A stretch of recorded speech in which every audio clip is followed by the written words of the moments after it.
Και το τρίτο και το πιο καλό κομμάτι, the third and the best, is now. It's the one that I'm more nervous about, because let's see if the technology will work inside, because a lot of the technology that we're going to show you was designed for outdoors, but I have faith in my team and also the team here at the foundation. So, as I said to you in the previous presentations, our focus is to find alternatives. And during the session tonight, again, we'll talk about this idea of having alternatives to drugs. And we're going to choose two particular examples. One has to do with a very topical issue, which is running shoes. And those of you who are not interested in running, please don't sleep, please don't switch off. The same technology, the same idea that we're going to use in the sub-2 marathon is the same thing that Taki said to me at dinner that we had a year ago. Can we use smart clothing and smart shoes to warn us that some elderly people in some island very far away from mainland hospitals is about to fall down because they have astathia, instability. You remember that, Takis? And I said to him, what a great question. Unknown to him, that night, I start putting a group of experiments together, and the beauty of that is on the 13th of November, we'll present a clinical innovation to do exactly that. The idea came from that discussion, just for interest. So, that's why this is not only about marathon. I'm just trying to show you the power of technology and innovation. So, we had a look already at nutrition. Now we're going to look at biomechanics and bioenergetics. And I appreciate that in the Greek university sector, there's some very, very strong biomechanists. So there's no reason why here we can't develop this and this area as well. Our expert that I must acknowledge is Peter Weyand from Dallas. Peter Weyand is the biomechanist who's co-supervising Konstantinos for his PhD, who designed and modeled, not designed, modeled the blades for Oscar Pistorius. You remember the Blade Runner. So, again, what is important, the reason I'm mentioning that, is for anything you're doing, you want to always liaise and work with the expert, wherever that expert is. I may stand here and look like an expert in everything. I'm not. The experts are the people that we go to who advise us, and then we put the whole thing together. So a lot of what I will say to you has been developed in collaboration with Peter. Okay, something that I don't know if it's really registered with everybody. Certainly when I present the next 2 or 3 slides, it surprises people. Now, I'm sure most of you would have watched the Rio Olympic Games. Did you notice that gold, silver, and bronze, these 3 athletes that you see here, all wore the same shoe? Had you noticed that? Some of you in the marathon certainly had. But most people didn't recognize that, didn't notice that. If you look at the women's race, the same. All the 3 runners, gold, silver, and bronze, wore the same shoe. The statistician in the room will say, it's normal, because Nike, this company, is the biggest. It has most of the athletes. Once every 10 years or whatever, you can have all of them being Nike. But was it that? The winner in the women's race, Jemima Somgog, you see here, is again wearing this shoe. And today we will demonstrate that technology with one of your Greek athletes to see what does this shoe do? What is peculiar about this shoe, and can we learn from this? Again, something we needed to learn as sub-2 project. The analogy I want you to think about is the way I think about it. I always think of Formula One racing, because Formula One, for me, is a good example of what we need to combine sport with medicine and health and innovation, all of that together. A sports car, a Formula One car, sometimes they use Pirelli tires, sometimes they use whatever. They choose the best tires. We should be doing the same. So let's try and develop this theme a bit more. But the reason I'm also showing you Jemima is that she won wearing these shoes. She had the benefit of being training and living at altitude in Kenya. And she had EPO. Which means that how can one athlete from a country, whatever country it is, who's clean, hasn't got sponsorship, but just buys their shoe, go and compete with us? It's not possible. And for me, passionate about the Olympics, the Olympic ideals, this has to be dealt with. And that's why we have set up the Sub2 project. So she's got all the weapons that one would use, or abuse, should I say, and ends up getting the result, while the clean athlete will say, what's the point? And that's what we're dealing with. So as a Sub2 project, we were very interested in trying to find what was going on, and together with the New York Times, because the New York Times I consider, as I mentioned before, almost a partner to our project. So whenever we have something exciting, we contact them or they contact us, because there's no better marketing agency than them. And so here you see, do Nike's the new shoes give runners an unfair advantage? My lecture for tonight is about fairness in sport, because that has to be paramount in everything we do. We have to try, at the start of an event, everyone must have an equal opportunity to do well, irrespective of inequalities that we have because of our genetics, where we live, etc. So, what I did, I was very fortunate at the time that Kenenisa Bekele was one of our athletes. He was a Nike athlete. So we had access to the best of Nike. The best that they had, I would get immediately, which is a big privilege to have, to see what innovations. And leading up to the Rio Olympic Games, when at that point I didn't know that Nike had their own project, I was working with Nike to perfect the shoe for my athlete for Sub2, hoping the $30 million were coming next week. Unknown to me, because I'm a very naive. First time he was given the shoe, he says, I don't want to use these.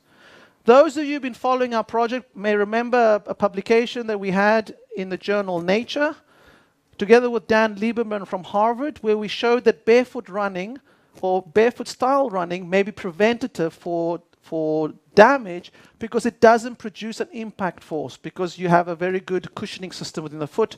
And also because of the weight issue, shoes have weight. And from the biomechanics and bioenergetics, we know that every 100 grams is 1% more work. So if your shoe weighs 300 grams, 3% extra work. Okay, so the ideal shoe should be 0 grams. And that's what we were developing in 2012, 2013. Some of you will have heard of the Vibram shoes, the 5-finger shoes. You must have heard of all these things. And in one sense, from an evolutionary point of view, they're the perfect kind of shoes you want, because we have to be honest with ourselves. Shoes are destroying our feet. That's a different discussion for maybe next year. Those of you wearing leather shoes, you must know your feet are being damaged, okay? But that's a different story. Because we are detraining our feet. Our feet are not designed to be protected. And while we may all, some of us may like admiring or you wearing high-heeled shoes, again, damage to feet, but different story. So I took this shoe to hospital. Why did I take the shoe to hospital? What did I want to do? I want to scan the shoe. What is inside the shoe? And I only had one pair, so I couldn't cut it. So I thought I'll take it to hospital. You can imagine what the consultant radiographer says. This professor is really crazy. But they all listened to me, which is very nice. And he scanned the shoe for me. We'll come back to what I found. I'll keep that a secret for a while. But remember the headlines of that article, which was, unfair. Is it fair or unfair? And remember, in the previous clip, when you saw Kenenisa Bekele almost breaking the world record, we used the shoe. I used the shoe. I was a fan of the shoe. I asked Kenenisa, please use this shoe. But the question really is, what is in it, and is it unfair to use that shoe? Well, one simple way to look at it is, what does the rule say? What does the IAAF rule say in terms of this particular shoe?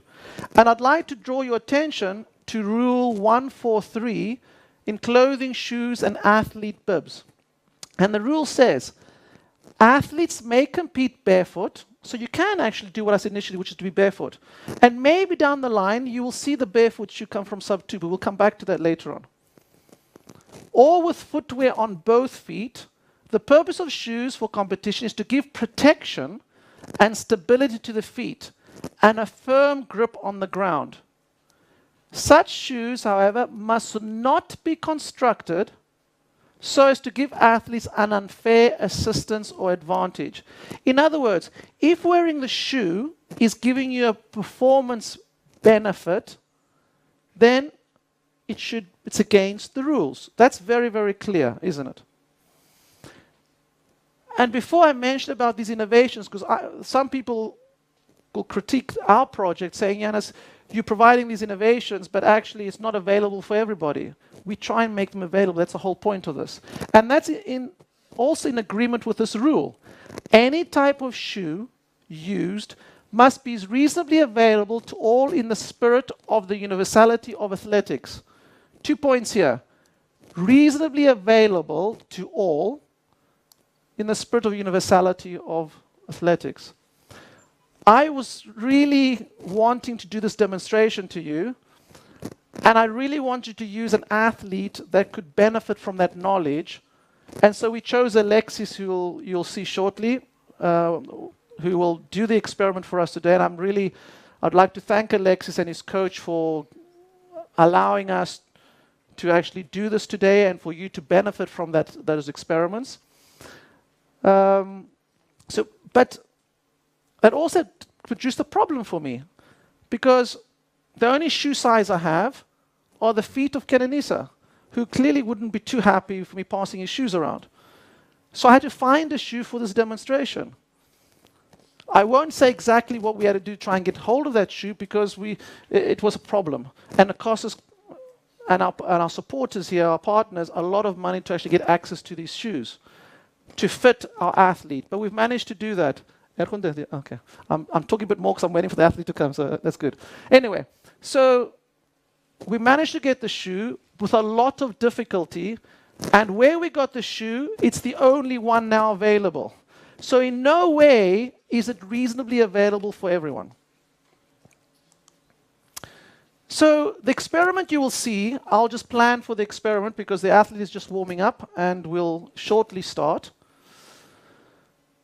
And we can see we did the exact experiment you will see is what we did in our lab out in Ethiopia in Addis Ababa. So here you see Sean. Here you see our volunteer. Our volunteer here, as you can see from who is there, is Kenenisa. This is the shoe which you will see today.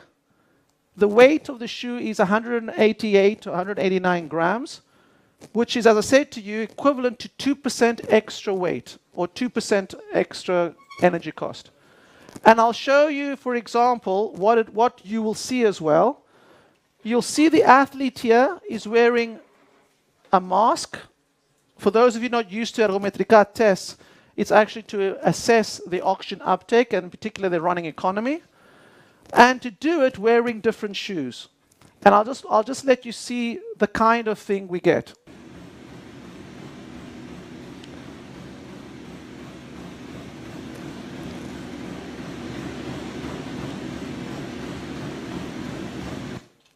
So I could have easily just done that and showed you a video clip and then show you the results. But I think it's far more interesting to actually do the demo so we can get the results together. What we've also done is we don't want to be seen as promoting a particular shoe or a particular drink or anything like that. So what we've done is we've selected 2 shoes for you. The Nike Mayfly that's got this something in it, which I'll show you shortly, okay? And the equivalent shoe from another company, Adidas, who have called the shoe the Sub 2 shoe. So, and it's the shoe that the Sub 2 Marathon group used when we worked with Wilson Kipsang and broke the course record in Tokyo. And I'll show you a short video clip of that later on. So we've used both shoes that you'll see today. And the question is, what advantage did Kenenisa have? What disadvantage, if anything, did Wilson Kipsang have? And actually, are these shoes fair or unfair? So let me just, we're doing this live. So Sean, are we ready? Okay, so you guys just proceed, and as you're proceeding, let's increase the screens, and I will talk you through what they're doing. I kindly ask you just to remain seated for now. Let's get the thing going. You will see everything on the screen. I'll actually come down, so I'm not interfering either, and we'll explain what they're doing.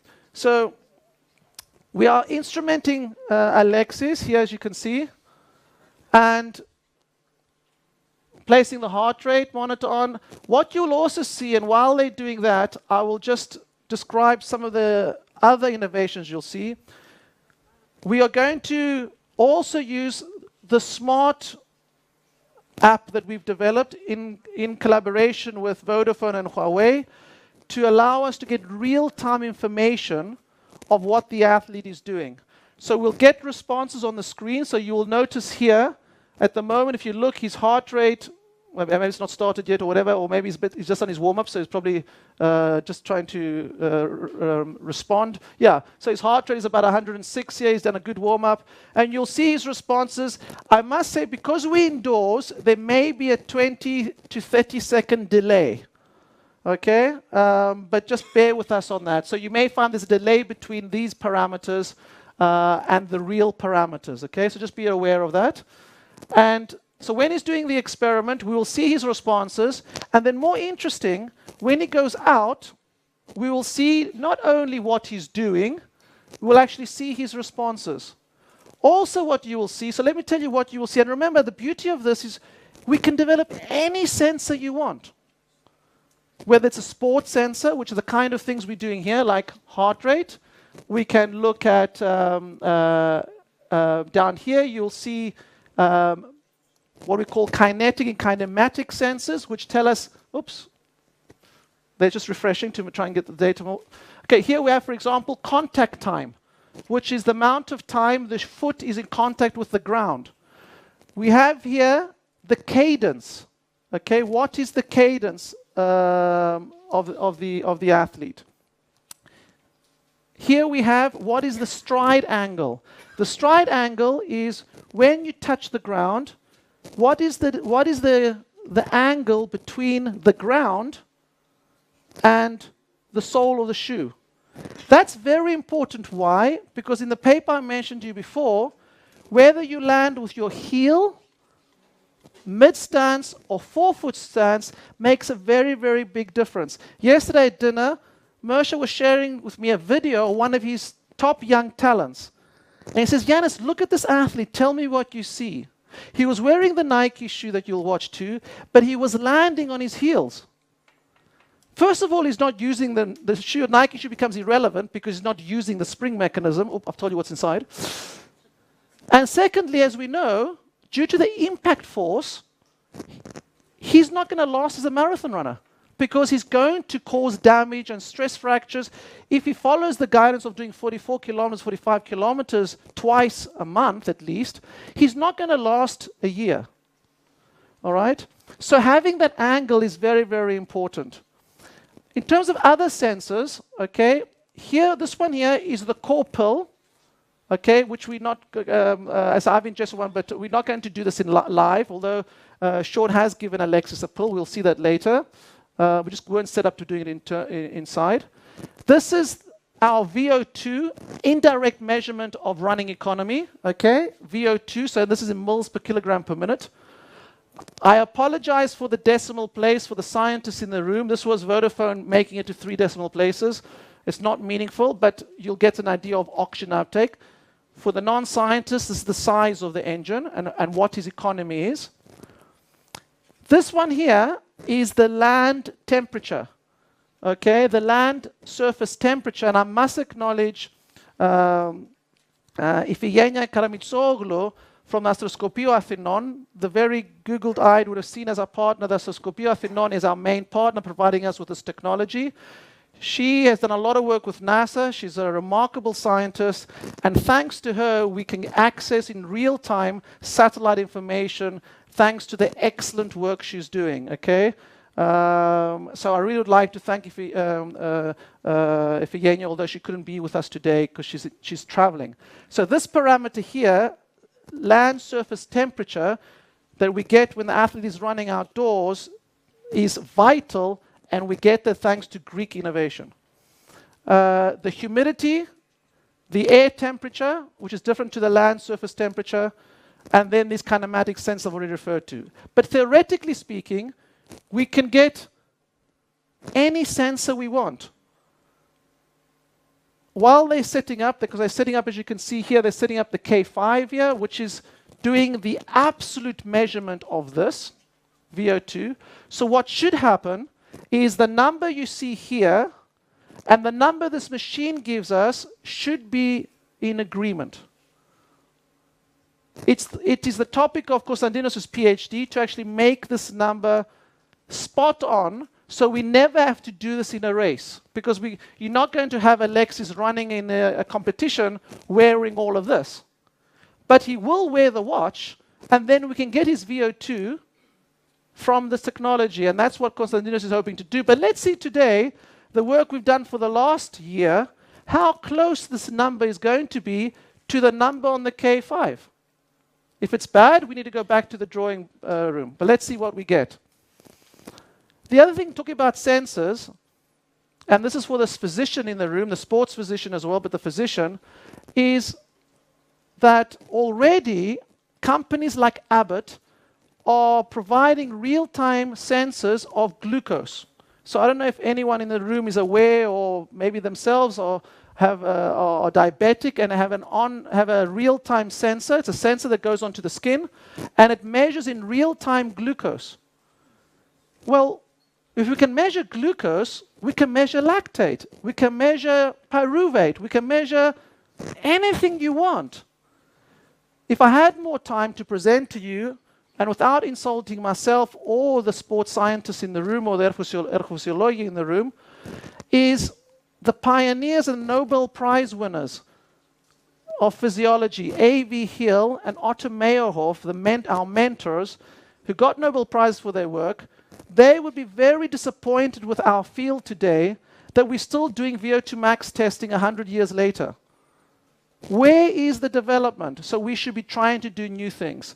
This is the kind of thing we talk about new, but also in terms of sensors. And I'll show you some of that later on. But let's get back to the experiment. So now we have Alexis who's been instrumented.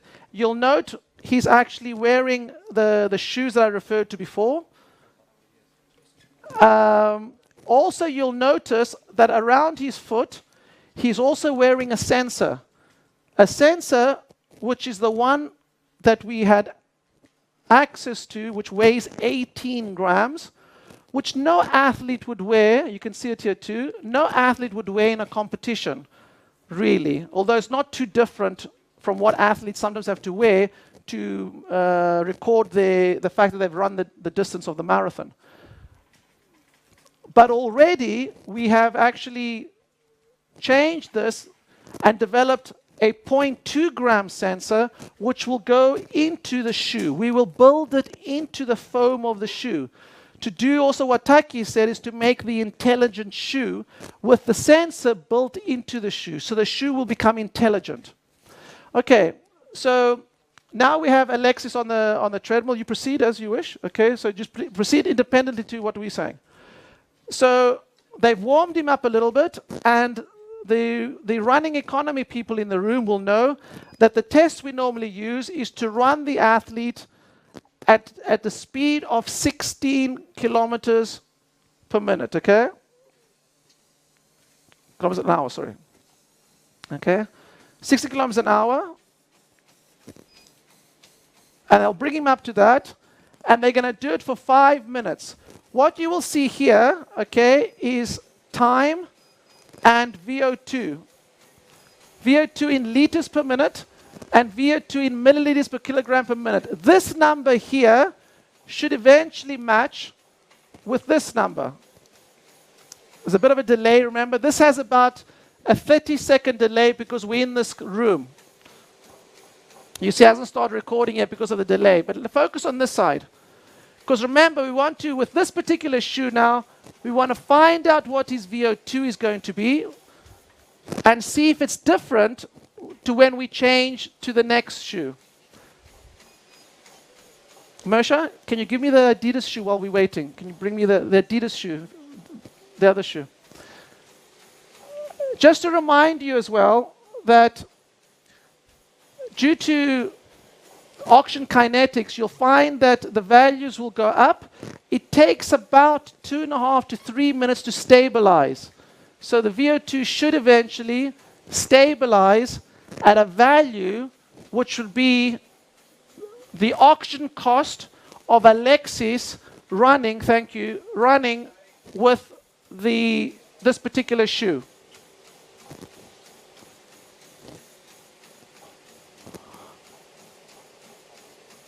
Okay, the reason, now remember, the reason actually the VO2 is coming out as 0 here is actually he's not moving. I mean, it means not moving, he's not outdoors, so ignore this number until we're outside. But you can see his heart rate is here, and when he goes outside, we'll compare this number to that number. Note, for example, here we have the cadence, 182. Here we have the contact time, 0.2, how long he's touching down. And here we have the strike angle, which tells us whether he's a forefoot striker, mid-strike, or heel striker. But we'll get a better idea. Remember this number here to when he's running outdoors, because it's difficult to determine if someone is what kind of strike they have, what kind of running form they have until they're outside, because now he's running on a treadmill. The temperature, it's because he's not outside.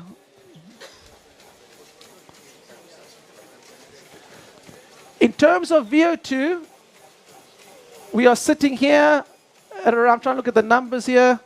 VO2, the numbers, okay, here.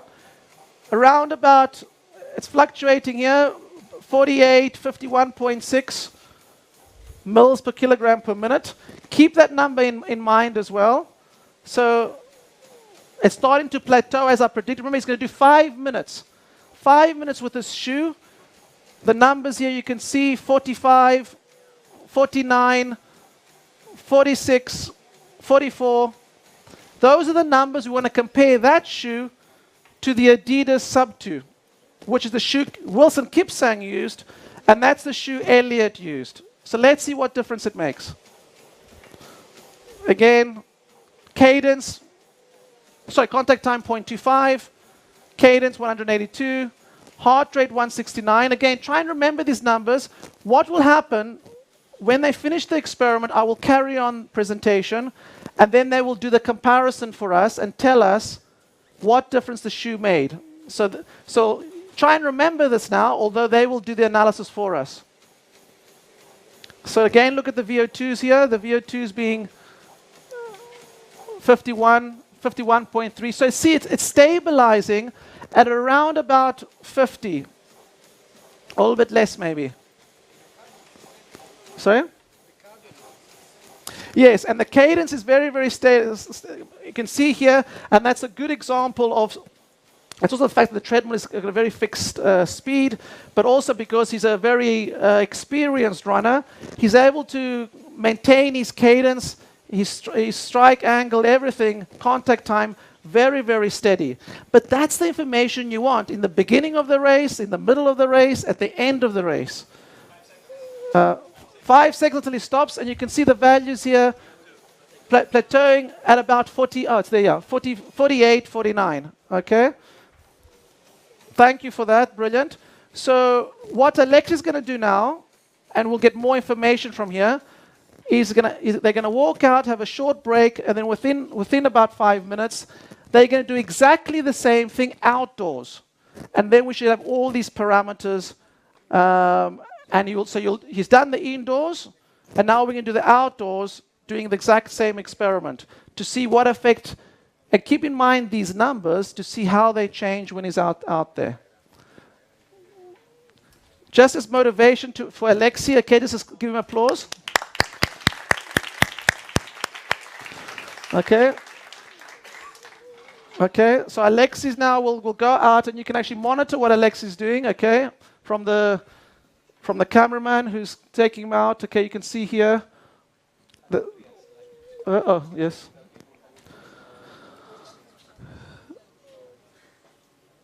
And while we're doing that, let me carry on in the presentation, because you're already getting an idea of what we are expecting to see. Okay, so let's proceed a little bit further until we actually start seeing numbers here. So let me share with you now what's inside the shoe. Okay, and this is actually the exact picture, okay, that I was provided by the hospital that was used in the New York Times. You can see it acknowledges me. Here's the shoe, and this is Kadenis's shoe in Berlin. Note carefully here. That is the blade. It's a carbon fiber plate that is used and acts as a spring mechanism. And once we saw this, it started to make sense. It made sense because a typical running shoe tends to be fairly easy to do that. After, when Alexi changes over to this shoe, I'll pass those shoes around for you to have a feel if you haven't. It's very difficult to bend. And to try and do a demonstration, I had a little cushioning ball, and I do that. And with the Nike one, it goes 50 meters almost. It's a great spring. It's a spring mechanism. So, does the shoe provide an advantage? Will we see differences when we compare the carbon fiber plate with the athlete's normal shoe? Nike have done the experiment already for us, okay? They published this early on this year, and you can see here the study. Comparison of the energetic cost of running in marathon racing shoes. And what they found, basically, it's too small for you to read, is there was a 4%, roughly 4% saving in running economy. Let's be very clear about that so that you don't misunderstand 4%. It doesn't mean that the athlete's performance is 4% faster. It just means they're 4% more economical. But also keep in mind the shoe weighs 200 or 189 grams, which is adding 2%. So the shoe in one sense gives you advantage of 2%. Okay? But it's giving you an advantage over other shoes. That was in the hands of Nike. We're going to do the same experiment in Alexi to see what we find. Because what we also can see from this research is there is a variability. And one of the reasons some of our athletes didn't want to use this shoe was this shoe, apparently, from what Nike themselves have said, was designed for Eliud Kipchoge. It was the innovation for breaking 2. And so good luck to them in terms of that. They did innovate. This was an interesting innovation. Only a few days ago, this publication came out from another group who did the study, I would argue, even better. And you can see from the title, published in the journal Sports Medicine, randomized crossover study investigating the running economy of highly trained male and female distance runners in marathon racing shoes versus track spikes. And this is what they did. There's the Nike shoe. There's the Adidas shoe. And there's the Spike shoe, which is the comparison they did. And they did at 14 kilometers, at 15, at 16, and also at 18 kilometers.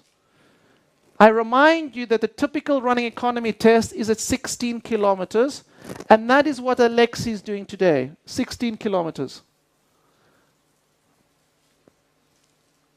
And just before we carry on there, we need to zoom in a little bit. So can we zoom in the screen? Basically, just so we can go, if you just click on that arrow there so we can actually see the square. So zoom in, just click once on that, if we can. Yes. But while we're doing that, look at the responses. Now he's out there, his heart rate 112. Now you can see his VO2. So obviously he's not got up to speed yet. Thank you. That's great. Thank you. Perfect. Okay, you can see the VO2 coming up. There's the land temperature. There's the humidity. There's the air temperature. There are the sensors. And I think he'll shortly will start. Okay. Now, I don't know about you, but whenever I see this, I get really excited because this is something we thought could never happen. And a little anecdote to show you the power of what we Elinares can do is this was actually invented at Plaka here in Athens after the classical marathon of 2 years ago, when I sat with an engineer from Vodafone who had just ran the marathon, who said, Yanis, he happens to be my cousin, and he said, and he works for Vodafone in Spain. He says, Yanis, how can we help you in your project? I said, I'm using a drone to measure these parameters. Because we were developing a drone to fly over our athletes. He says, Yanis, why you want a drone? And we sat in Plaka, under the Acropolis, on the tablecloth, drafting what we could do. In 6 months, Kyriakos Exadaktilos, my cousin from Mytilene, we created this. So let's have a look how well it works. So the heart rate is still quite low, okay. Sorry? Oh, that's why, okay, so they haven't started yet. Okay, we can also see from the pace. So they haven't actually, there's the average pace. So basically, he hasn't really got started. Let's see what happens. And as you see, you can add any amount of sensors you want. So let's just wait for him to get started. You can see now he's got no data here, so he's not moving yet, but he will start shortly. Keep in mind there is a short delay. Okay, while we're waiting for him to start, let's just go back to what they found here. We'll come back to that when that starts.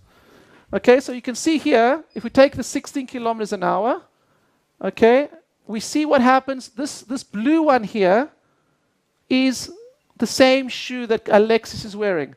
And his VO2 on average is lower compared to all, the average of all these individuals is lower compared to the other shoes.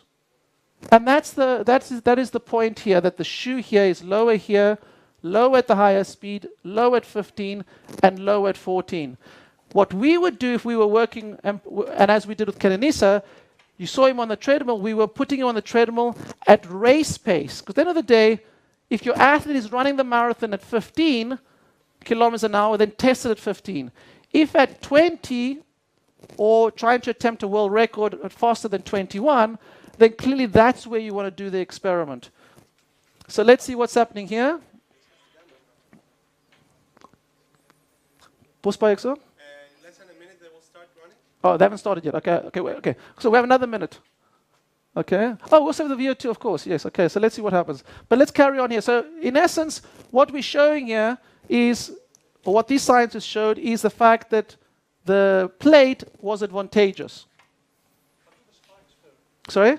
The spikes were used only as a comparison because they're light. It was almost like a control. The spikes, if I'm not mistaken, were the least economical one, which is this one here. Okay? And I think the interesting point highlighted in the yellow is this number here, that the improvement with the Nike Vaporfly was 1.7% to 7.15%. So imagine your athlete could be this guy, or it could be this guy. So again, and it could be, as we were discussing with Mersha yesterday, if my athlete has this benefit, can I, training Mersha, change his gait to get a 7% improvement from the same shoe? So then it becomes training to get maximum benefit out of your shoe, as an example of what could happen. Because that difference, there's quite a range for the different individuals. Well, I found that very interesting. It's the starter, so let's look. Keep in mind that one motor on the left Yes. has bigger delay than the one in the center. Right. So they will not match. Entirely. Okay. Okay. Thank you. That's a very good point. Remember, now we're creating some history here today. This has never been done anywhere in the world. Okay. So it is a historic moment in a room that's actually, you can see, it's quite a heavy room. So we are having interference. There is a delay. So there's delay between these responses and these responses. But as long as we have numbers on both sides, at the end of this practical, we will have the data back from the group and tell us, did we find a difference in Alexi? Let's see here. I'm not getting, I don't think he started yet, or at least it's not reporting a start. Let's have a look here. In terms of VO2, what's happening here? Well, while we're waiting for these numbers to change, let me carry on with the presentation while we're going through. It's working now. Oh, thank you. Okay, we'll come back here. All right, so there was a delay. So you can see here they've started. Heart rate, VO2. Remember the VO2 from memory was around about between 44 and 50, remember? Let's see what's happening outside. Okay, well, it's up at 65 at the moment, but let's see it will plateau out. You can see at the strike angle at this point here, 15.7. The cadence point, 189, which is not too different to what was inside, quite similar. You can see here the pace. Okay, it's running at a 321 minute a kilometer pace. Okay, you can see here the heart rate quite low, because either assuming that it's working, because it seems quite low. But anyway, you're getting the point. Obviously, we can perfect these things. We will perfect these things. As I say, this didn't exist months ago. And look what's happening. The power of innovation. Let's look at the VO2s here. The VO2s here are about 53, 59, 55. Not too different. Okay, remember there's a delay as well. Okay, so Konstantinos, we may have some work to do, but not too bad. And you can see where he's going. And the beauty of this, you can do it during a race. And remember, those sensors I referred to, now it's 20 grams. We are reducing the size of that. While we're waiting for this to happen, let's carry on with the presentation. What these companies are doing, and I'll show you shortly what development Sub2 is doing in terms of shoes, is the sole is very important, okay? Because that is what gives the rebound as well as the plate. And what these companies are doing is developing the sole out of foam and not so much out of rubber. Rubber is what makes it durable, but rubber is heavy while foam is not heavy. So to make the Nike shoe very light, they're using very little rubber. And this is actually Kyriakos himself from Vodafone doing the running, I think it was Boston.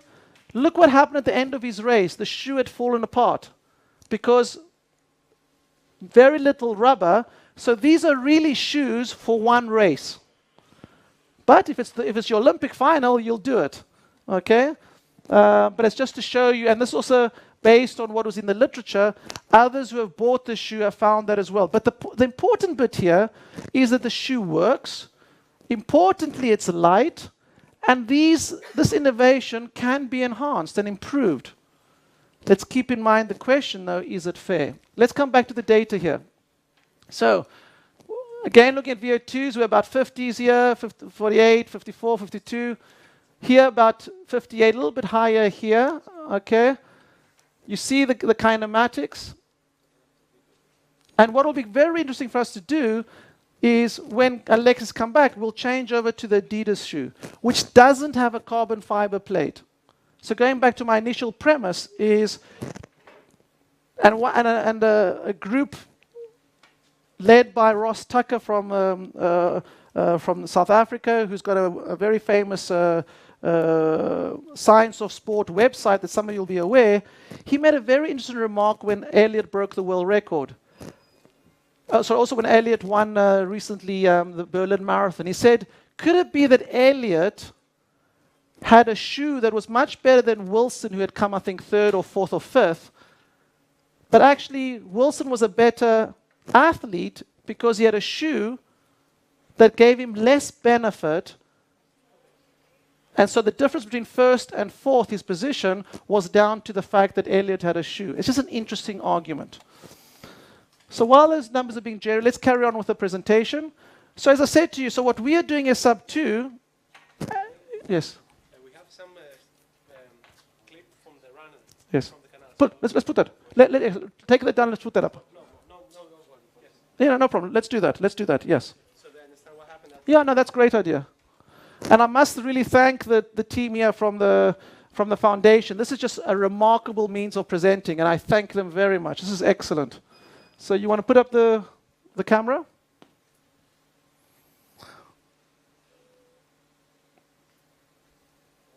Okay, there you are. This is fabulous. I'm sure you agree with me. Not only the innovation in terms of what we're trying to get across to you, the innovation in terms of presentation. This is awesome. Okay, there we see Alexei. And there's also Sean who's pacing him. So again, as I said, this is a nice little moment of history. Let me come down here so I don't disturb the photograph. So we have Alexei here. We have the VO2. You can see here the numbers. Okay, now he's actually, there must be a delay because here he's slowed right down. So he's actually obviously stopped here. And you can see he's coming back. Sorry? Yeah, so the video is not live. Okay, thank you. Sorry, we're doing this a little bit off the cuff, so I apologize we're not very slick. But we are going to be slick because we're doing the same presentation in the Medica Congress in Düsseldorf in 10 days' time. So unfortunately, you also here as guinea pigs. We are testing you out to see if we impress. Okay? But this is really great. So I'll head back. And I can't imagine a better location to actually demonstrate these kind of innovations than together with the Sports Excellence and the foundation here at Stavros Niarchos. I'm sure if the powers of being were in the room watching this, they'll be pretty impressed. As I hope you are, by the way. Okay, let's go back to the science. Okay, and by the way, I'm not promoting shoes. I'm not promoting Adidas or Nike. All I'm trying to say to you is, let's think differently. Okay, and here are the shoe companies that I've raced with as sub 2. The shoe that you're going to see shortly, the Adidas sub 2. I don't know if there's any lawyers in the room, but I'm pretty upset, though, that my logo sub 2 is on the shoe. But do I take them to court? I'll spend my next 10 years taking people to court. We don't want to do that. But it's interesting that the trademark that we own is on the Adidas shoe, but that's okay. Oh, yes. Woo! Bravo, Alexei.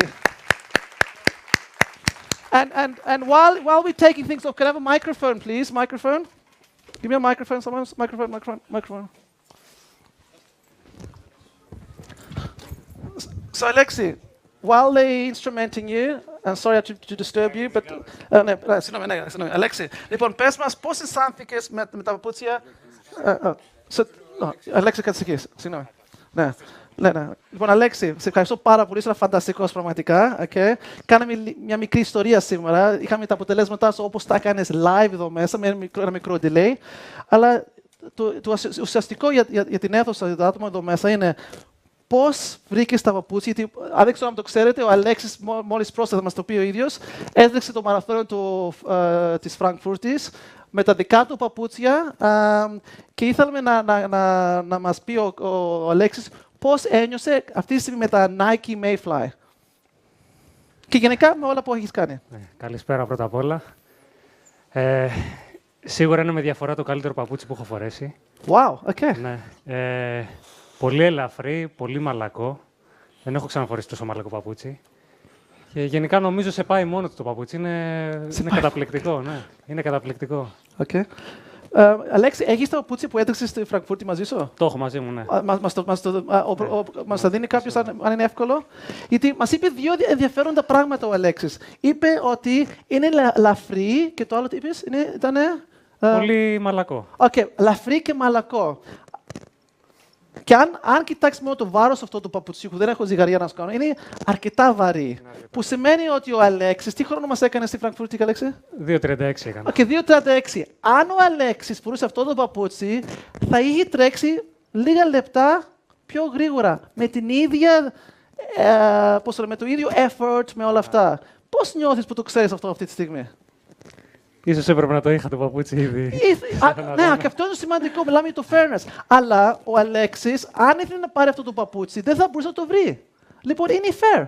Πώς νιώθεις ότι ο αθλητής που τρέχει στην Άντια έχει αυτό το παπούτσι και εσύ τώρα αναγκάζεσαι να κάνεις την υπερπροσπάθεια μόνο να φτάσεις στο ίδιο σημείο? Πώς νιώθεις? Σίγουρα έχει ένα πλεονέκτημα απέναντί μου. Ναι. Εντάξει, είναι λίγο δύσκολο να το πλησιάσω άμα κερδίζει, ξέρω εγώ, στο μαραθώνιο 3 λεπτά μόνο από το παπούτσι. Ναι. Εγώ, από την εμπειρία μου με αθλητές, και δεν το λέω με άσχημο τρόπο, ότι οι αθλητές, ιδιαίτερα και οι top αθλητές που έχουμε συνεργαστεί, είναι πάρα πολύ selfish. Πώς λέτε selfish? Συγγνώμη? Εγωιστές. Σκέφτονται και έτσι πρέπει για να είναι έτοιμοι για τον αγώνα κλπ. Εσύ τώρα, αν σκεφτείς λίγο εγωιστικά, γιατί μου φαίνεται ότι δεν είσαι εγωιστής καθόλου, δεν θα πεις θέλω αυτό το παπούτσι τώρα. Τώρα ναι, το απαιτώ αυτό το παπούτσι. Okay. Να το έχω. Εντάξει. No. I'm wasting time so you can recover. Okay, so don't. I'm just talking until you take over. Okay. You ready or should I? Okay. No. Okay. No. So you just tell me. We'll carry on talking. Κάτσε Αλέξη να ξεκουραστείς ενώ μιλάμε. Okay. Ή ό,τι θέλεις. Okay. Και αυτό που προσπαθώ να σας αποδείξω αυτό που κάνουμε αυτή σήμερα είναι η σημασία πάλι της τεχνολογίας και του innovation. Okay. Δεν μας μίλησες λίγο για το πώς ένιωσες που είχες μέσα όμως το fiber plate. Δηλαδή, δεν ήσουν εδώ όταν το παρουσίασα, απλώς γιατί δεν το έχεις δει εσύ, να το δεις και εσύ λίγο. Αν πάμε... το είδε, ναι, πάει μόνο του. Μπράβο, ναι. Αλλά, ναι, σου δίνει μία όθηση παραπάνω. Σε σπρώχνει. Αυτό που δεν είδες, Λέξη, όταν ήσουν έξω, μέσα στο παπούτσι που φοράς, υπάρχει αυτό το plate. Και ονομάζεται spring mechanism. Okay? Και εξήγησε μου λίγο αυτό που είπε, πάει μόνος του. Εξήγησε μας λίγο περισσότερο. Το παπούτσι πρώτα απ' όλα δεν λυγίζει εύκολα. Οπότε σου δίνει μία έξτρα όθηση και σε σπρώχνει να πηγαίνεις λίγο πιο γρήγορα. Ναι. Και το πρώτο πράγμα που μας είπε ο Κενενίσα όταν φόρεσε αυτό το παπούτσι ήταν ότι, και μετά άλλαξε γνώμη αμέσως, είναι ότι όταν έκανε το long run, and I'll say it in English so Moshe can hear as well. Moshe, when Kenisa wore the Nike Mayfly, I don't know if you remember, he commented on us that when he did his long run, he felt less soreness the next days. You know, that was for him was the advantage, that ένιωθε λιγότερο πόνο τις επόμενες μέρες από ένα μεγάλο long run. And it comes back to the point that we were talking about before. If you want to do your 42 kilometers, your 44 kilometers, or whatever, the fact that you have a shoe like this allows you to do that with a quicker recovery because you have less pain. So think of the shoe, and because people think that because Nike's effects on sub-2, which was very damaging to us, that I would be negative towards Nike in terms of innovation. We weren't. We were the opposite. I wrote to Nike when the shoe came out, and I asked them, please promote the shoe as a shoe for sports medicine. And the reason is because this is fantastic for injury prevention. Because think about it, goes back to the impact forces we talked about before, and the biomechanists in the room may understand that very much. So this kind of innovation will be especially important also potentially for the individual who's doing marathon running nowadays, the masses, the 100-kilogram middle-aged man who wants to go and run a marathon to get money for charity.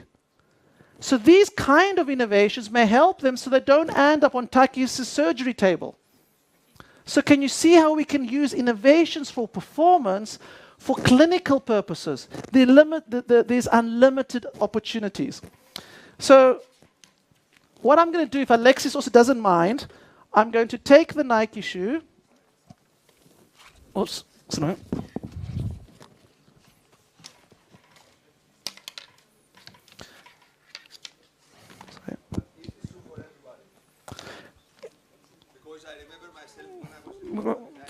Μικρόφωνο. No. This is all good. So what I'm going to do while you're getting the microphone, I'm going to send these around, but take them as a couple, okay? And what I want you to do is feel them, and also ligiseto, and I'm sure Alex doesn't mind, ligiseto, and then ligise αυτό, and have a feel of the difference that it makes, okay? I'll send on both sides. Just pass it around, and can I have security make sure no one runs out? No, I'm joking. Okay. Okay.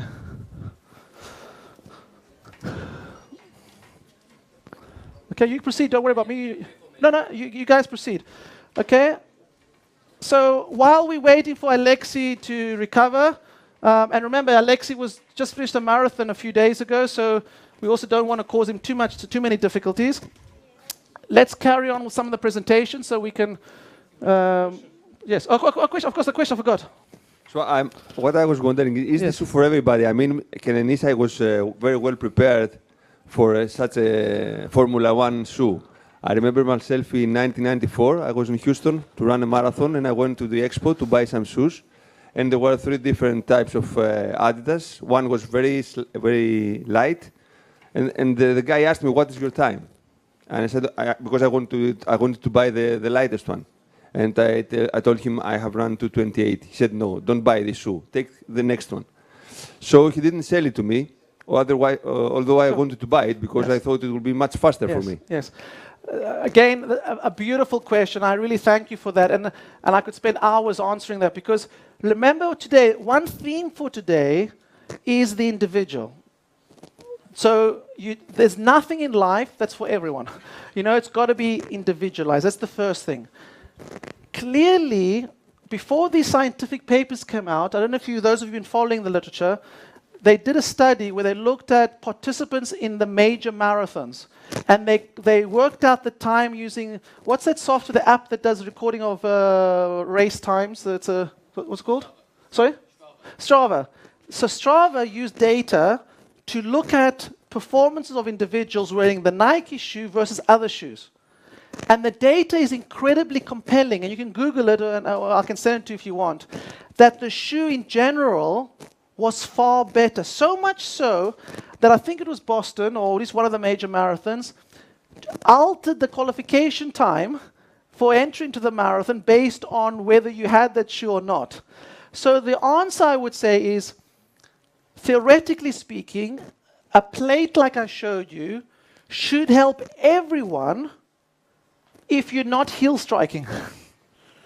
And whether you are forefoot striking, mid striking, will depend whether you're the 1% improvement or the 7% improvement, and that may come back to biomechanics and bioenergetics and influencing it. That's one thing.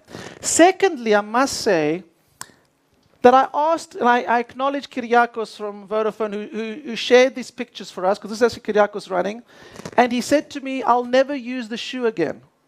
I said, "But why? You did a personal best."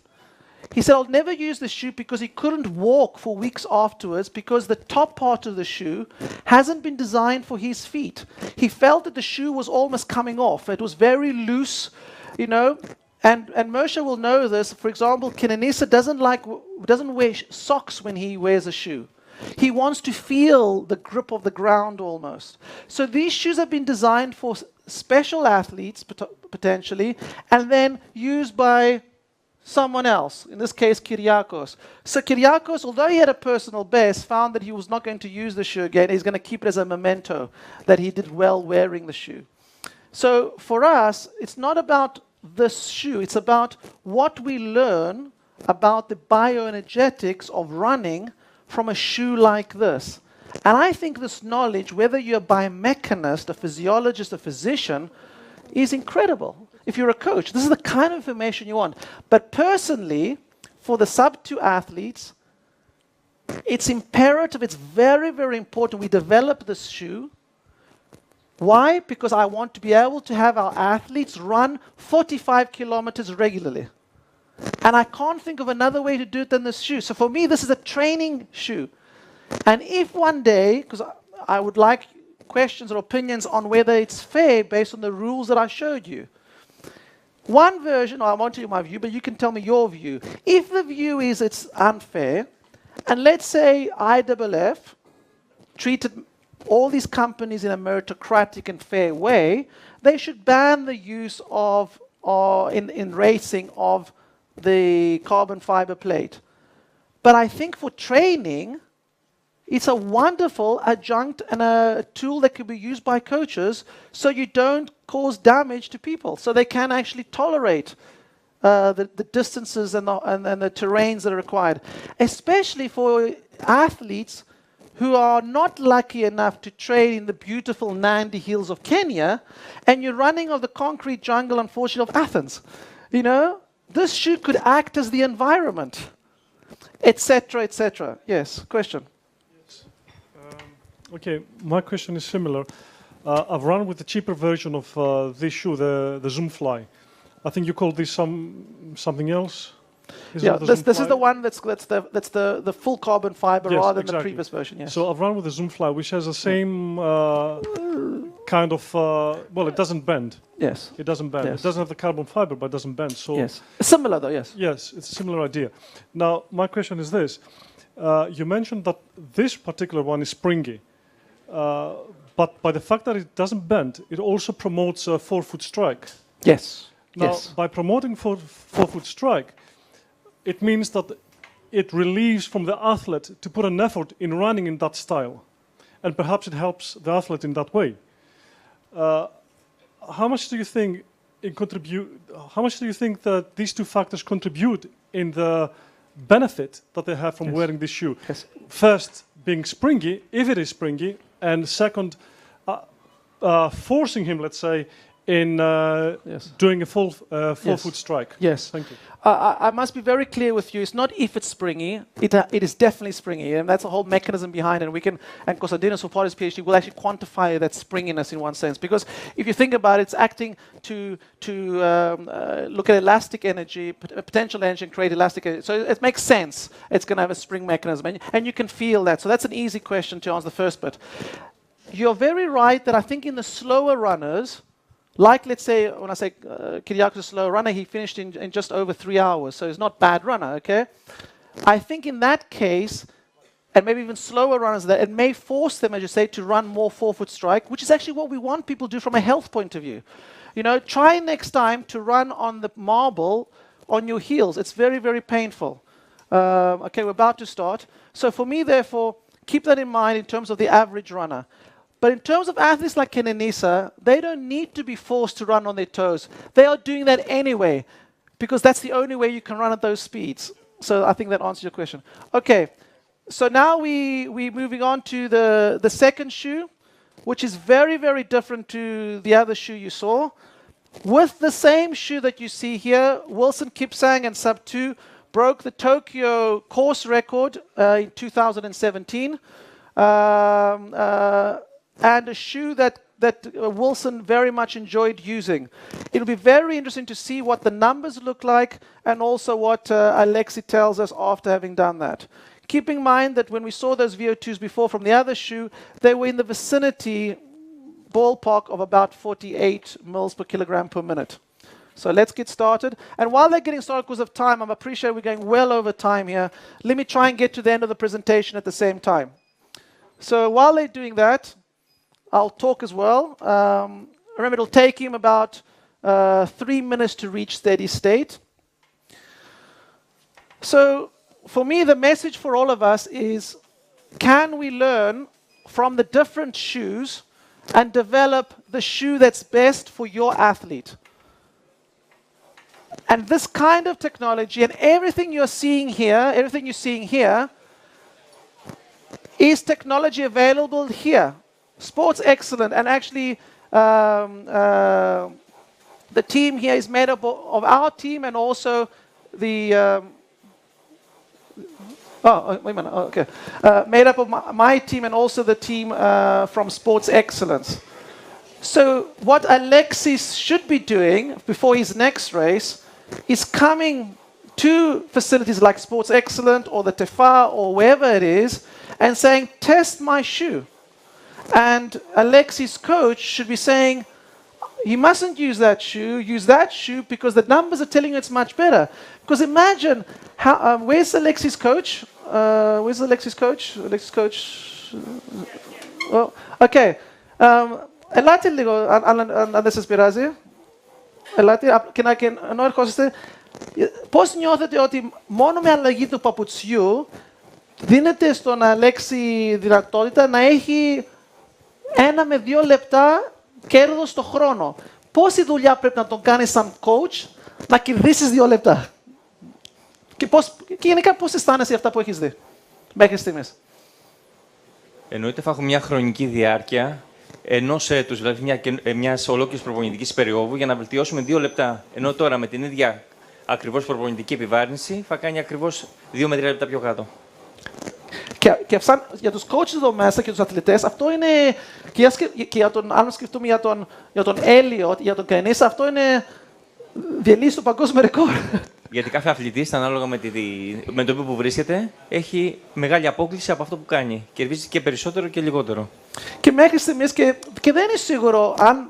Και αυτό ήταν το θετικό να έχουμε και το προπονητικό τον Αλέξη εδώ. Είναι να δούμε στον ίδιο τον Αλέξη. Αυτή τη στιγμή ο Αλέξης δοκιμάζει τα 2 καλύτερα παπούτσια που υπάρχουν αυτή τη στιγμή για το μαραθώνιο. Και θα έχει ενδιαφέρον να δούμε αν αυτά τα αποτελέσματα είναι παρόμοια με αυτά. Και άμα είναι, τι κάνουμε, coach? Εννοείται τα δοκιμάζουμε και τα εφαρμόζουμε και στον αγώνα. Το πρόβλημα είναι, coach, πού θα τα βρεις? Αυτό είναι το κόστος. Γιατί πιστεύω και το κόστος θα είναι πολύ υψηλό. Δεν είναι μόνο το κόστος. Αυτή τη στιγμή αυτό το παπούτσι της Nike δεν υπάρχει.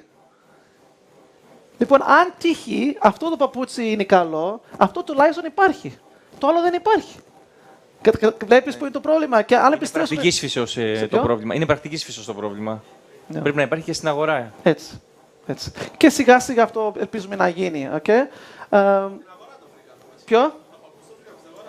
Ποιο? Αυτό ναι, όχι το άλλο.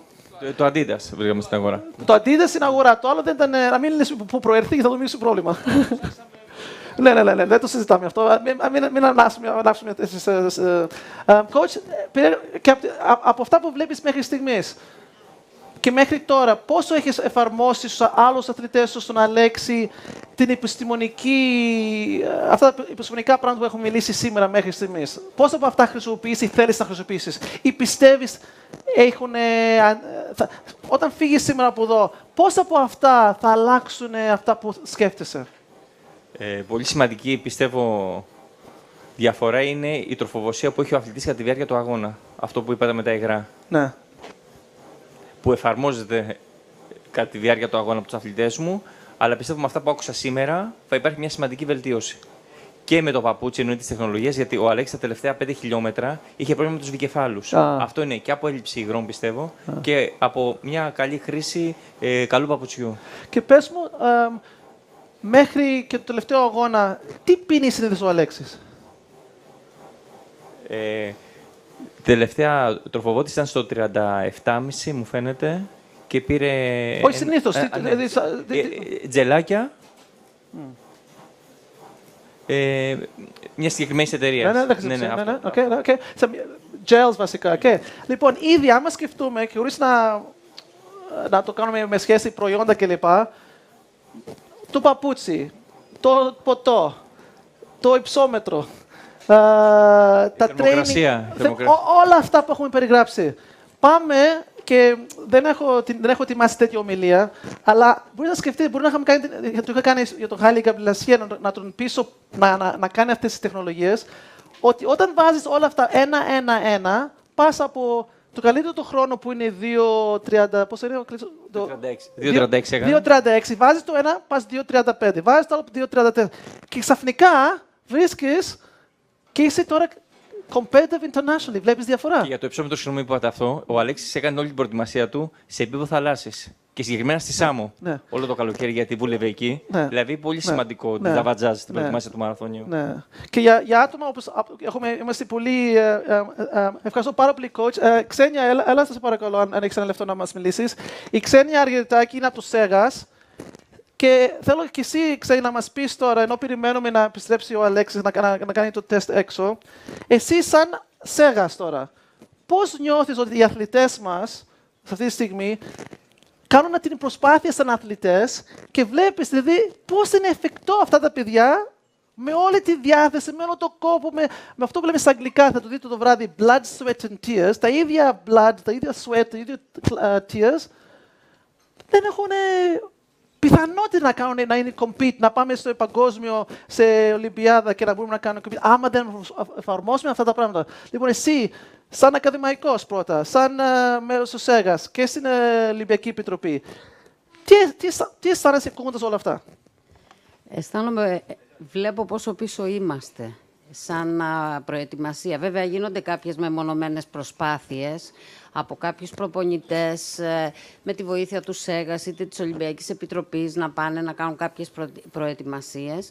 Αλλά από ό,τι φαίνεται, από ό,τι είδαμε εδώ, δεν αρκεί μια προετοιμασία κάποιους μήνες ή την τελευταία χρονιά. Θα πρέπει να υπάρχει κάποια συνέχεια. Και θεωρώ ότι η συνέχεια αυτή θα πρέπει να είναι από τις μικρές ηλικίες. Δηλαδή να μην ξεκινάει όταν τα παιδιά θα μπουν στην προολυμπιακή ομάδα ή στην εθνική ομάδα για να μπορέσουν να κάνουν το επιθυμητό, να έχουν την καλύτερη τους απόδοση. Θα πρέπει από τις πολύ μικρές ηλικίες, όταν πρώτο ξεκινάνε,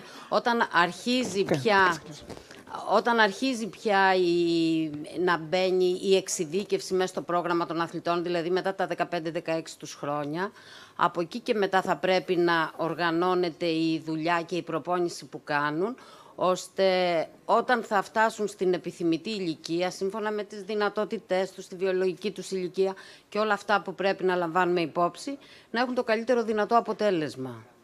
Ναι. Πριν την αφήσουμε να πει η Ξένια.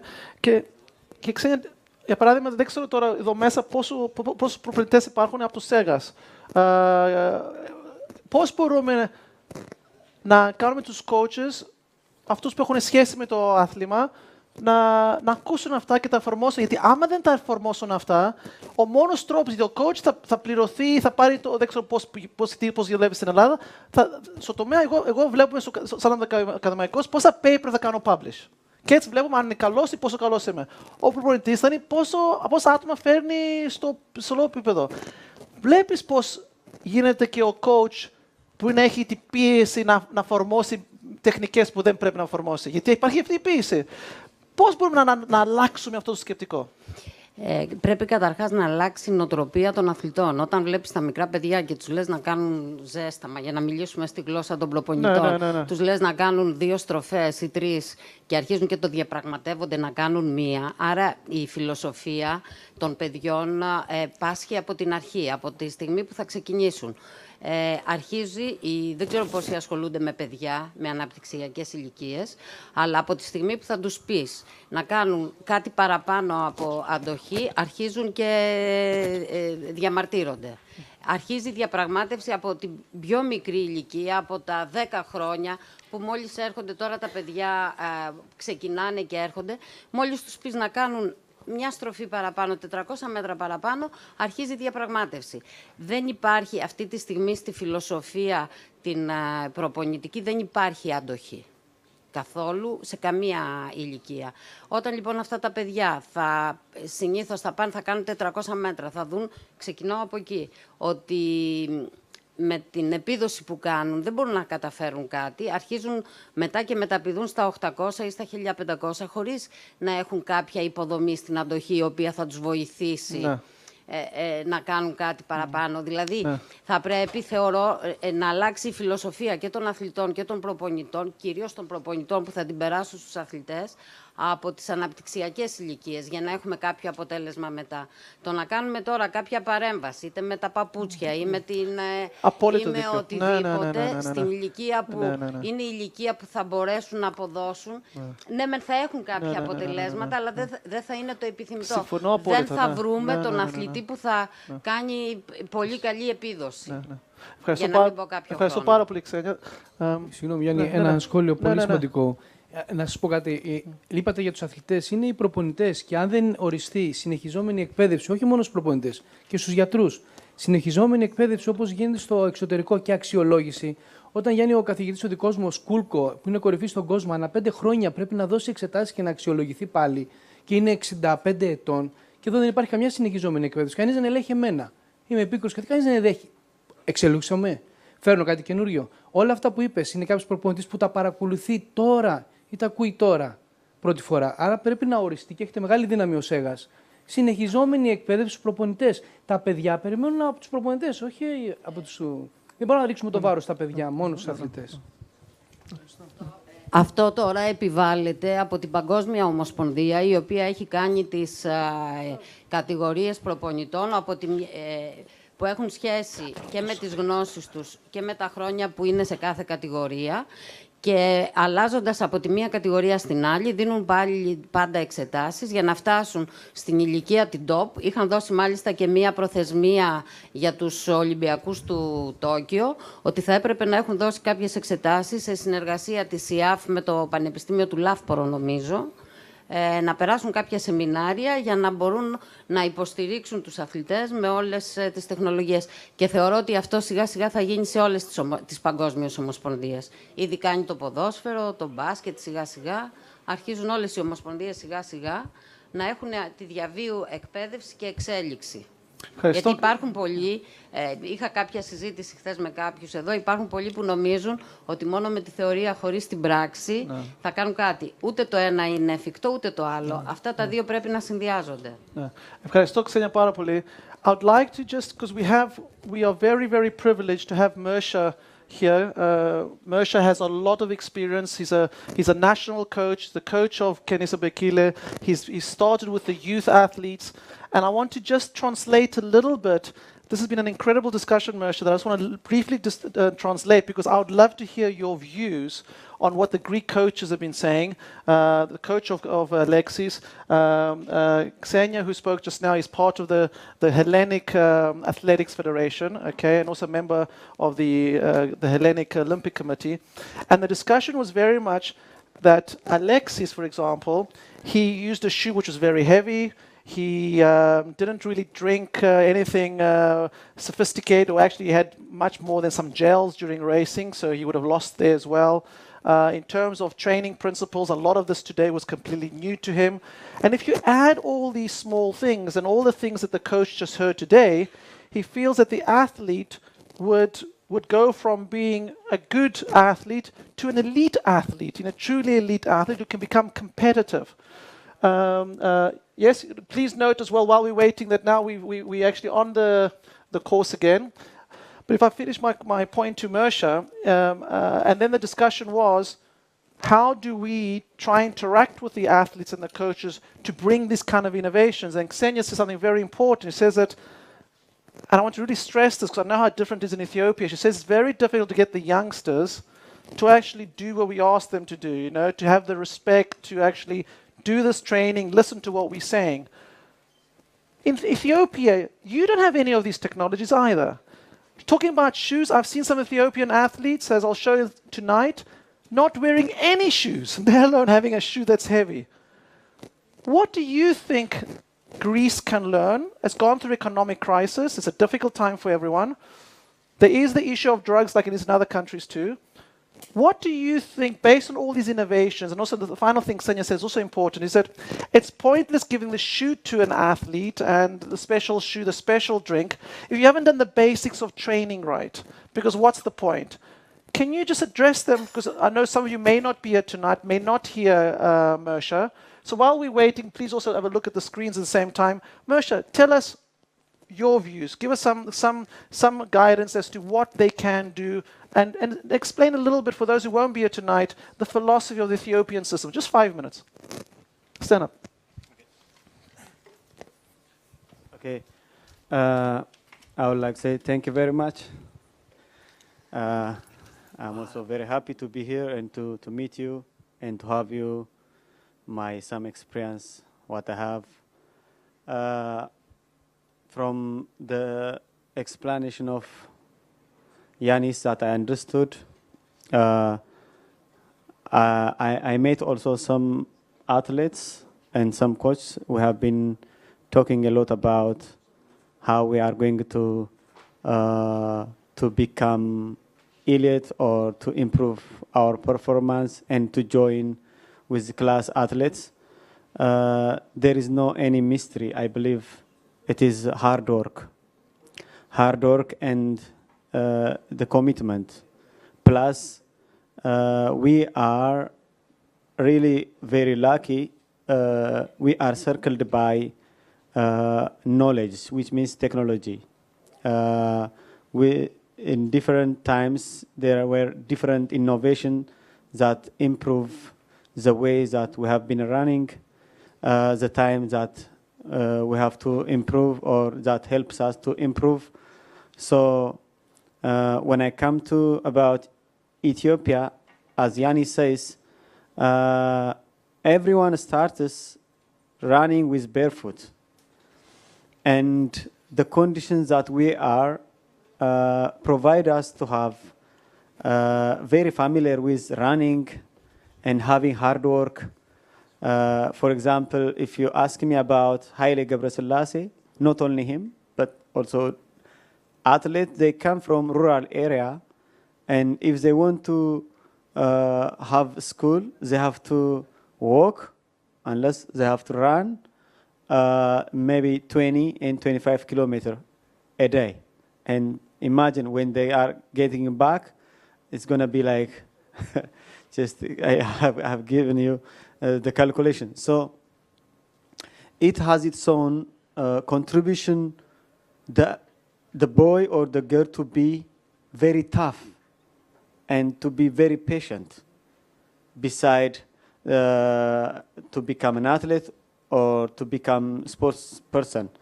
But when they are coming to the country, from the countryside to the city, after they won some races, after they won some competition, they are going to see what does that mean shoes is. They will see it's shoes. What does that mean? Maybe they may come with the shoes while they are working on it. But nowadays, everything is the awareness of having technology, having different materials now is much better than of the previous times. So when I come to your question, if I got it in clearly, the first thing to be elite athlete, you need to have first motivation. You have to be motivated because it's not such easy to be an athlete, honestly speaking, because it takes or it needs a lot of energy from you. Just you will prefer from school, you prefer to be an athlete. You prefer from different things, just you prefer to be an athlete, which means just that may take your own commitment, energy, whatever. Plus the well-designed training. I believe there is no the best training in the world that I can say, because the best training is the training that improve one's athlete performance. That is the best training for him. Plus, it's better to follow and to read and to have contacts, some educated, well-experienced people who are around. And this is theoretically the only thing that I can say about the question. Thank you. Let's carry on. Thank you, Moshe. Thank you very much. An applause for Moshe and also for Alexis. I must apologize to everyone. You can see my time scheduling is terrible. We are 1 hour over time. So I've been asked by the organizers to speed up. I will speed up. I really apologize. I've taken some slides off. But I want to get to the end. So please bear with me. But I'm told that they're going to shoot me if I don't finish in under 10 minutes. Okay? No, I need 10 minutes. I want to show a few things that I have to. So I will take my prerogative as being on here to take my 10 minutes. Also because I want to hear the result. They need 10 minutes to analyze the data. I want you to hear, okay? So the point, while they're analyzing the data, okay, comparing the two different shoes, I don't want to leave you the impression, this is very, very important here, that this is correct. It is not about the shoe. Please don't get me wrong. It's not about the drink. We are very athlete-centered. I don't know what the Greek word is, but we're focusing on the athletes. All about the athlete. Okay? So this, I think, is ridiculous. Okay? Who is going to win this race?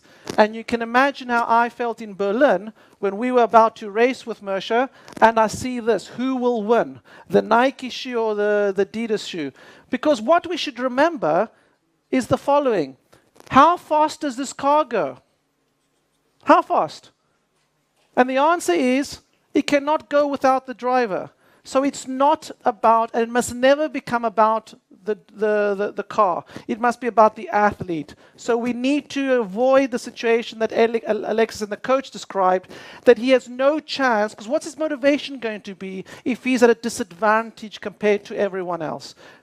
Yanis, take your time, because the next program is Sports Excellence, so we will be very flexible. So take your time. Okay, I'm relieved. So I'm getting a bit of a migraine because of stress. Yanis tells me that I can relax a little bit, and I won't be disappointed if some of you have another appointment and have to leave. That's fine, but allow me not to take time, but won't rush because I feel very anxious. Okay, thank you, Yanis. So yes, the point is the Ferrari cannot go without the driver.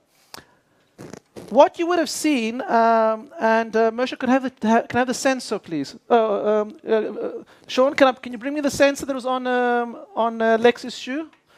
So the sensor that you would have seen when we did the experiment would be difficult for me, actually not difficult, impossible for me to ask one of our top athletes to wear this on their shoe. Why? Because it weighs 18 grams. For me, every gram is important, okay? So the watch that weighs about 30 grams is 30 grams too heavy. But what we are able to do now, as I mentioned before, because of the collaboration with a Swiss watch company, is make this into 0.2 grams. So the new sensor we have, or we'll be using in our next race, it looks like that. Okay, and it goes, and what we're doing is we're going to build it into our shoe. So it's in the foam part of the shoe, so the shoe is intelligent. And I went over the slide before, and I deleted it because of time. The slide I was going to show you was that we are now getting the best knowledge from Nike's shoe, the Adidas shoe that we've used. Our previous sponsor, the shoes that I'm currently wearing on, who dropped us because of the pressure from the various other big companies. The discussion is being re-engaged. Whoever our partner is going to be, we'll know that in the next months, we will be applying the sensor into the shoe. And we're in negotiations with two of the biggest shoe companies to actually help us create the Sub-2 shoe. And I have a surprise for you shortly to show you, in addition to the sensor, one of the next innovations which I think will really blow your minds away. So we'll come to that just before I end. Oh, actually, it's here. It's here. So, to try and innovate, and I'm sure especially I speak for the reality in Greece and the reality in Ethiopia and in Kenya, I get really upset when I see hundreds of shoes being sent to Kenya, Ethiopia from around the world, from runners like ourselves who send their old shoes to Africa. I can't think of a worse thing to do, because my bad gait is provided to an athlete to harm their gait, and then we harm their environment because we've got to get rid of rubber. You know, there can't be anything worse thing to do. Like what happened in Ethiopia, Mersha, you'll remember, that a lot of the old Russian vehicles, the Lada, were sent to Addis Ababa, and that caused an environmental catastrophe, okay? That is not helping the world. We need to think about sustainability. Our new partner in Sub-2 is a very, very exciting company. This is not advertising, this is innovation, who are innovating in terms of creating a shoe from a very interesting compound. Watch the next slide, the next small video. We recycle metal, plastic, paper. Why can't we recycle CO2? When I first got contacted with the idea of how do you turn CO2 into a product, it was one of those moments where it's like, damn, I didn't think of that. I think shoes is a great place to start with this. When you can actually have them try on something that came from CO2, then it sinks in a lot more. how could we make a shoe without a footprint? I'm an optimist, and I do think that science will help us reverse the negative impact that we as a species have had on the planet. The energy industry really emits the largest amount of carbon. So with the NRG COSIA Carbon X Prize, we are encouraging really smart people from around the world to focus on how do you take this byproduct, carbon dioxide, and turn it into something useful. We're thinking about fuels you can power a car with, cement you might build a building out of, and polymers like polyester that you could actually wear like a sneaker. You know, CO2 is a terrific raw material. People are really surprised that you can take basically the breath you exhale and turn that into a product. What we use in our process is CO2 that would be normally emitted to the atmosphere. We add our catalyst. After several hours, our process is complete. We completely re-engineered the material science of shoe fabrication, and we made the first athletic shoe that uses recaptured CO2 as a building block. When you can put carbon into something like a shoe, then that changes the perspective. When we stop having the conversation about sustainability and it just becomes the way product is created, I think that's where the magic really happens. This is the focus that we as a company have. We want to make this world a better place for our children and grandchildren. The shoe without a footprint won't solve the CO2 crisis. But if we can capture carbon and turn it into a shoe, we can potentially turn it into anything. So my point about showing you that is Marcel Buerter and 10 times Beta are Sub2's new partner. We're meeting in a few days' time in Düsseldorf, and we are 18 months away of having our shoe from carbon dioxide. It is absolutely amazing. Think back to the slide I showed you from the Twitter feed where the athlete from Boston was referring to the fact, oh no, the shoes only last one race. I have 6 or 7 shoes that after each race I throw away. Imagine the impact that will have on our environment if everyone has a few hundred shoes a year to throw away, and the impact that will have on our society. So that's one aspect which I think sustainability is very, very important. The other issue which I think is very important for the sensors that we referred to, because we spoke very much about kinematic and kinetic sensors that you saw today in the demonstration. But we mustn't forget what I mentioned before about having biological sensors. The ability, as I mentioned before, the problem is hundreds of years after the invention, in one sense, of the aerobic VO2 max idea, we still in Ergometrica do VO2 max testing. We still do anaerobic threshold testing. Where is the innovation? Well, the technology can help. And in talking about periodization and training, that's the scientific basis of training. The future is going to be, or the presence, as you saw from our examples today, is going to be wearables. Wearables are going to revolutionize the lives of the coaches. Coaches is in this room. You must understand wearables. If you don't understand wearables, you're not going to be the coach of the future. You're going to do your training, your athletes' training based on the kind of things that you saw. The Ergometrica, the testing facilities, will have to use this technology. And let me show you an example. Here you see from this group in University of California in Berkeley, they have a sensor here who they want to measure sweat chemistry. And that was actually some time ago now, 2016. Watch where some of this has gone to. Really has gone on and moved on. Watch this. Technology from Abbott makes it possible to track glucose levels without drawing a drop of blood, again and again. When I was first diagnosed, you would definitely know I was diabetic by looking at my fingertips. Before the Freestyle Libre, I would have to stop to test my blood sugar. That would take up a lot of time. With this newer technology, you don't have to stop.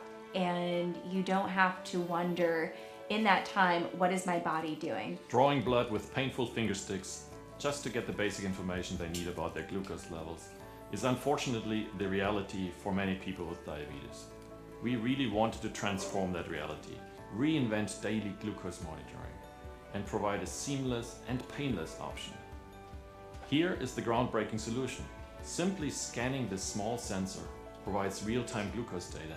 I see the trend of my sugars, and I can prevent highs and lows in advance. I can do everything better with technology. People are then able to adjust their diet, exercise and insulin based on the results, and they're able to get healthier. 415 million people around the world have diabetes. Here at Abbott, we've been working to help people like Courtney live a better life. This technology is changing lives for people living with diabetes around the world. Let's be very clear, I'm not advertising Abbott either. All I'm trying to show you is how we can work together. You notice the way they're getting the glucose response is providing the sensor and the receiver together. Compared to what you saw here, that's archaic. So imagine combining the technology that Sub2 has here illustrated that you saw today with that technology in terms of glucose monitoring. But the coaches in the room will want to say, well, glucose doesn't change so much, although it'll be nice to know in the marathon what happens. It'll answer the coach's question about whether Alexis was well prepared from the drinking, because would his glucose levels have dropped as coach may predicted it would have, because he didn't drink towards the end. But I think the physiologists in the room, the ergometrika kedra, will want to know, can I measure lactate? Can I measure lactate in real time? Can I do my exercise test in the field? Can I do my prescription of training in the field? I love Ethiopia, I love Kenya, but I have to do my work in my lab. I could watch Kenenisa's training program and what Mersha is doing every day by my iPhone. I don't have to leave anywhere and I could watch. And lactate is only the beginning. What about the markers that we'll talk about tonight, gene expression and the proteome and the whole epigenome and all these interesting things?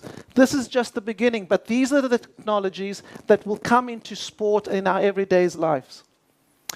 And I mentioned to you before about the interaction between sport and also medicine and biology, and the ideas that we discussed today, some of it in terms of Internet of the Things and big data. This is our presentation in terms of the telemedicine together with our Italian partners here, Ugo Riba and Giuseppe Mazzazza. And again, myself here in terms of providing this demonstration that you saw today at the big Medica in Germany. I have 2 minutes left, okay? All right, good. We need to interact with these organizations in order to develop these technologies in a win-win way. If you want to read up more about, and if I haven't convinced you of the importance of wearables for training, for telemedicine, we've invented a new term in this paper written by myself and some of my students. We're inventing a new word, not telemedicine, telesport, because that's going to be so very important to understand in real time what is happening. And if we can do this well, you should see some of these things in the Tokyo Olympics as well. I should also mention that the sport industry has an important role to play in differentiating what works and what doesn't work. I'm not promoting the smartwatch that you saw today per se, because you know what? You can't buy the app. It's not available at the moment. But I can tell you, thanks to the Astroscopio Athinon, we are accurate, and also to the work from our Greek engineer from Vodafone, we can be accurate to 1 meter when you're doing your work outside. So what you saw on the screens today was accurate, maybe a delay because of the room, but accurate to 1 meter. I know some of you, and I won't mention other brands, but I've seen some of you walking around with different brands. And one brand that I won't mention, because I'm not here to promote or to destroy brands, that particular wearable that costs a few €100, the top of the range, when we tested it in the Madrid half marathon, was off by 800 meters. 800 meters for the coach. You can understand is the difference between, you know, it becomes, I've got 1 minute left. Okay, so therefore what we need to do is differentiate between all the wearables, what is better and what is not. And this is a task that we've also taken on board to try and say, well, which ones of these are better than the rest, so we can move the field forward, not only in terms of sport, but also in health. And my time is up, and I'll stop, and there's no time for questions, I'm told. Thank you.